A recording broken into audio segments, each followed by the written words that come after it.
നമ്മുടെ നാട്ടിലിപ്പോൾ മാങ്ങയുടെ സീസൺ തുടങ്ങിയതിന് ശേഷം ഷോർട്സിലും റീൽസിലും എല്ലാം എവിടെ നോക്കിയാലും മാങ്ങ കൊണ്ടുള്ള വെറൈറ്റി റെസിപ്പീസ് ആട്ടോ. അപ്പോൾ കഴിഞ്ഞ ദിവസം എനിക്ക് കുറച്ച് നല്ല മാങ്ങ കിട്ടിയിട്ടുണ്ടായിരുന്നേ. അപ്പോൾ ഞാൻ ഈ ഇടയ്ക്ക് ഒരു സ്വീറ്റ് റെസിപ്പി കണ്ടിട്ടുണ്ടായിരുന്നു മാങ്ങ കൊണ്ടുള്ള.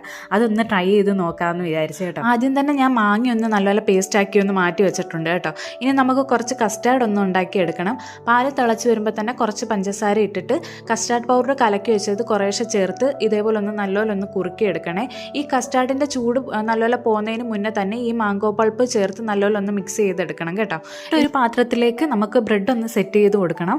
എന്നിട്ട് ആ ചെറിയ ചൂടോട് തന്നെ ഈ ബ്രെഡിൻ്റെ പുറത്തേക്ക് നമുക്ക് കസ്റ്റാർഡ് മാംഗോ പൾപ്പ് മിക്സ് ഉണ്ടല്ലോ ഒന്ന് ഒഴിച്ചു കൊടുക്കണം. എന്നിട്ട് സെയിം സ്റ്റെപ്പ് ഒന്നും കൂടി റിപ്പീറ്റ് ചെയ്യണം കേട്ടോ. ബ്രെഡ് സെറ്റ് ചെയ്തിട്ട് ഈ മാംഗോ മിക്സ് ഒന്ന് ലെയർ ചെയ്ത് കൊടുക്കണം.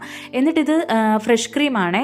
ഫ്രഷ് ക്രീമിലേക്ക് നമുക്ക് കണ്ടൻസ്ഡ് മിൽക്കും മാംഗോ പൾപ്പും കൂടി ചേർത്ത് നല്ലപോലെ ഒന്ന് മിക്സ് ചെയ്തിട്ട് നമ്മൾ നേരത്തെ സെറ്റ് ചെയ്തതിൻ്റെ പുറത്തോട്ടൊന്ന് ഒഴിച്ചു കൊടുക്കണം കേട്ടോ. എന്നിട്ട് വേണേ കുറച്ച് അലങ്കോലപ്പണിക്ക് വേണേൽ കുറച്ച് നട്ട്സും മാംഗോ പൾപ്പും ഒക്കെ ഇന്ന് പുറത്തിട്ട് കൊടുക്കാവേ.